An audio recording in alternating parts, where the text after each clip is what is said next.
A gente sabe que existe ali uma janela crítica para o desenvolvimento do sistema imune. Falando um pouquinho dessa questão de manejo de colostro, no ambiente de maternidade ali, dos primeiros contatos microbianos, né? Como que eles modam ali a imunidade desses leitões? Como que você vê essa parte? Legal. Você usou um termo aí muito bacana, que é uma janela, né? Isso. Essa janela é conhecida como janela de oportunidade de formação da microbiota, né? Quando o indivíduo nasce, quer seja um bebê, quer seja um gatinho, um cachorrinho ou um leitão, ele imediatamente vai ser colonizado. E sabe qual é a primeira fonte de infecção, de colonização? É o trato vaginal. É por ali que ele tem o contato, por exemplo, com lactobacilos e outras bactérias que já começam a compor a microbiota da criança ou do leitãozinho. Por isso, uma criança que nasce de parto natural tem uma vantagem em relação a uma criança que nasce de cesariana, que perde esse contato. Então pensa o seguinte, quem vai contaminar esse leitão? A porca. Né? A porca, nós temos que endeusar a porca. Hoje nós estamos descuidando, né? Nós temos aí taxa de reposição de 50%, taxa de mortalidade acima de 10%, longevidade de plantel de 3,2 parto. Como que eu vou ter matrizes com microbiota de qualidade para transferir para esses leitões se eu não estou cuidando dessas porcas? Então, a porca, o patrimônio dela não é só genético, é de microbiota. Então, focando na tua pergunta, a mãe vai colonizar o leitão. Tá? Então, essa mãe não poderia estar sob efeito de antibiótico e ela teria que ter uma microbiota adequada. Para ter microbiota adequada, a nutrição tem que estar ok, ela não pode estar estressada, e séries de coisas. Bom, o leitão vai entrar em contato com essa microbiota e ali tem patógenos, né? Ele poderia adoecer. Por que ele não vai adoecer? Porque imediatamente ele vai tomar o colostro. E até na hora que ele está tomando o colostro, o contato com a pele da mãe e bactérias que tem ali no teto da porca vai fazer parte dessa colonização.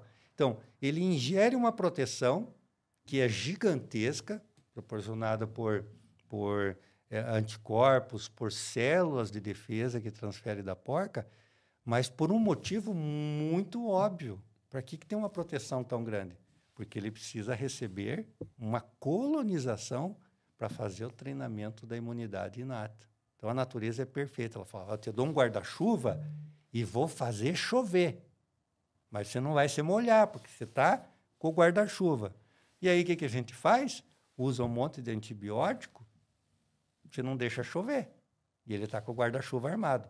Aí, quando ele foi para a creche, desarma o guarda-chuva, porque acabou a imunidade passiva. Aí ele vai entrar em contato com as bactérias, não tem mais a proteção da mãe, ele adoece. Então, o treinamento é maternidade. Então, grave isso, né? Os nossos ouvintes, lembrem, qual é o momento de eu moldar uma microbiota que está se formando?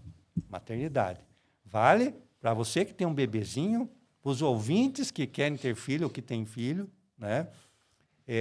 A criança precisa ser exposta a uma riqueza ambiental. Aí você vai perguntar para o médico, e aí, o que eu faço agora? Né? Vou jogar uma pasada de fezes na caixa d'água? Não. Leva a criança no parque de vez em quando, permita que ela pratique esportes, né? Você teu filhinho vai passear lá numa área rural e imediatamente essa criança vai levar a mão na terra, vai colocar na boca, vai se colonizar. Então, é isso que nós precisamos resgatar. Bom, aí nós chegamos nessa questão. A mãe é uma fonte de microbiota. E o ambiente? É um piso ripado, uma borracha, com fezes e urina. Nenhum animal na natureza foi projetado para morar em cima de fezes e urina. Nós criamos esse problema. Como é que eu resolvo isso? Dá para tirar dali as fezes e urina? Dá para lavar e desinfetar toda hora? Não, só vou piorar. Eu vou ter que colocar naquele ambiente bactérias benéficas que foram retiradas do ambiente onde o suíno vivia, ou seja, o solo, que formam esporos e que são boas de briga, e elas vão colonizar esse ambiente, que é um trabalho que eu tenho feito, que é a modulação biológica ambiental, que temos feito na suinocultura, na bovinocultura de leite, no compost barn e na avicultura, colocando bactérias benéficas para colonizar esses indivíduos. Então, se a mãe está com a microbiota boa e o ambiente tem bactérias benéficas fazendo esse trabalho de colonização e excluindo as bactérias patogênicas, pronto, eu estou formando um sistema imunológico adequado e o leitão tomando o colostro, que não é, a gente pensa, colostro é imunidade passiva, é alimento, ele tem fatores de crescimento para desenvolvimento do intestino. Então, o colostro, toda a granja devia ter um manejo de colostro com sondagem daqueles animais mais críticos, né, que podem ingerir menos, que acabam ingerindo menos colostro, então tinha que ter esse trabalho. Mas aí, esse trabalho tinha que ser feito também nas mães dessas mães, ou seja, nas avós e nas bisavós, né? E eu estou iniciando um trabalho desse, inclusive na avicultura, né? Propagando essa ideia de que quando eu faço uma interferência deste formato no indivíduo, o que acontece? Acontece uma mudança epigenética. Epigenética é quando eu tenho uma mudança eu não mudo os genes, não há uma mutação, mas acontece um rearranjo dos genes. Ou seja, genes que aquela célula não acessava, ela começa a acessar, né? E aí, essa mudança que traz essa célula mais eficiente em termos imunológico ou fisiológico, é passado da mãe para o filho. Então, se eu faço um bom trabalho numa bisavó, eu colho os frutos na avó, eu vou colher fruto na F1. Então, é um trabalho que não adianta só nós, no nosso patamar, que é o chão de granja, da granja que vai produzir o suíno para o abate, se a genética não se atentar para essa questão. Porque nós estamos falando de uma parte do sistema imunológico que é a imunidade inata, são as barreiras, o muco e principalmente células de defesa, né? Como os neutrófilos, os macrófagos, as células dendríticas, as células natural killer. Até pouco tempo atrás, se conversava com eu aprendi isso na faculdade, isso aí nasce pronto, você não precisa fazer nada, eu só preciso treinar a imunidade adaptativa, que é a que vai gerar os anticorpos, né? Ou as células efetoras, né? As células T efetoras. Mas a imunidade inata, ela precisa ser treinada.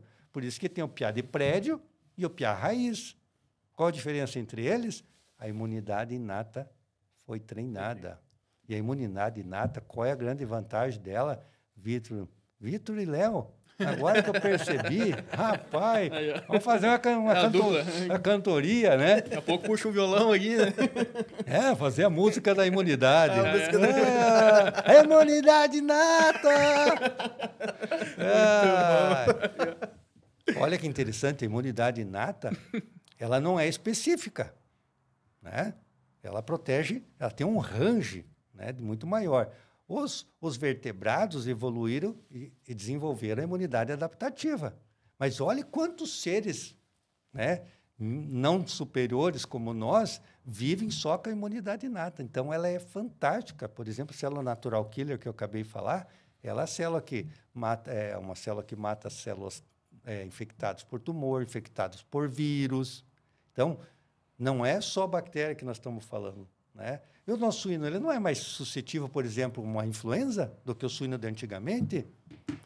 O PCV2, por que ele eclodiu? Ele sempre existiu, né? E outras doenças virais que cada vez estão se tornando mais comuns na suinocultura, na medida que a suinocultura evolui nesse patamar que nós estamos falando. Antes a gente falava, na suinocultura é só doença bacteriana e na avicultura mais o problema viral. Mas a avicultura já estava mais evoluída nessa questão da saúde, tudo ar filtrado, nas avós, das bisavós. Quando nós chegamos na suinocultura nesse patamar, nós entramos na era das viroses e atrapalhando. Então, nós temos que resgatar esse treinamento. Professor, e quando a gente começa a comentar sobre esse assunto, aí que vem os riscos, né? Que acaba surgindo nesses momentos, né? E eu queria entender um pouquinho de ti, assim, que quando a gente começa a ter um excesso de intervenção, umas padronizações, ou até mesmo quando essa tem falha, comprometendo esse processo do manejo do colosso ali e tudo mais, quais são os riscos que acabam surgindo ali com essa falha do processo? Olha, tem muitos riscos que acontecem nessa fase, tá? Então, vamos pegar um primeiro risco, um atendimento ao parto precário, tá? Se você tem alguém que não tem o treinamento ou não tem o tempo necessário, ou que é remunerado, muitas vezes, de acordo com índices que pode ser influenciado pelo trabalho dele, por exemplo, tem uma meta de natimortos. Eu não posso perder aquele bônus que vem a cada 3 meses. E aquela porca ali está com cara que vai demorar mais um pouco. O que o cara faz? Bota a luva e faz o toque. Ele quer salvar leitão. A equipe espera dele isso, porque o din-din deles é influenciado. E aí, fiz o toque. Aí eu vou fazer o antibiótico. Eu já baguncei a microbiota da mãe, que vai passar esse efeito no leitão. A porca vai ter um trato uterino inflamado. Vai produzir menos colostro e vai produzir menos leite. Então, já começa por aí. Então, uma simples remuneração, né, aquela cenoura na frente do cavalo, que era para estimular o cavalo a correr, eu criei um monstrinho. Tá? Então, tem granjas aí que passa de 60% a 80% o índice de toque, quando o índice de distocia na espécie suína é menos de 6%. Ou seja, significa que a grande maioria, né, está fazendo toque indevidamente. Em que granja que se justificaria um alto percentual de toque? Uma granja de genética de linha macho. Aí são fêmeas com baixa habilidade materna. Vai ter mais problema de parto. Agora, mesmo numa granja de genética de linha fêmea, não se justifica, né? Pelo contrário, elas têm mais habilidade materna ainda. Bueno, então, começa por aí. Aí o pessoal vai lá e começa a falar, mas espera aí, tem muito leitão. Eu vou colocar numa outra porca. E tira o leitão que ainda não mamou colostro ou que mamou pouco colostro. Leitão tem que ficar na mãe biológica, de preferência por 24 horas. Mas nasceu 20. Não tem problema, vai revezar, vai mamar os 20 na mãe. Acabou, fechou os partos, pega os excedentes e leva para outras mães. Então agora nós vamos colocar os pequenos numa porca, os médios na outra porca, o grande na outra porca. Pronto, ferrei mais ainda. Porque você nunca vai conseguir deixar tudo padronizado, porque na natureza eles são diferentes. Um nasce com 800 gramas, um nasce com 1,8 kg, tem 1 quilo a mais. Como é que eles vão ser iguais? Agora, se eu coloco só leitão grande numa porca, eu tenho grande competindo com grande. Não é? Aí aquele leitão que podia ser desmamado com 8 quilos ou 10 quilos, ele está competindo na mesma porca, ele vai ser desmamado com 6 quilos, quando ele tinha potencial para ser desmamado com 8. Então, isso eu chamo da igualdade e da mediocridade. Se faz muito na suinocultura a igualdade da mediocridade, na maternidade e na creche, querendo igualar leitegadas. Isso é um crime do ponto de vista biológico e do ponto de vista microbiológico, porque toda hora eu estou... Tem leitão que conhece todas as porcas da maternidade. Tá rodando. Sério? Tá rodando. Parem de fazer isso, gente.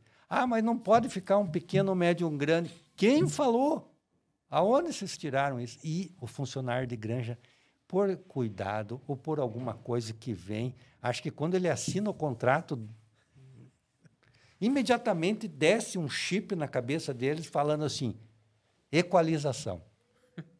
Eu vejo isso nas creches também. O cara, no lugar de cuidado, os primeiros cuidados no alojamento, ele está fazendo equalização. Léo? É isso aí. Léo trabalha com com certeza. creche, sabe do que eu estou falando.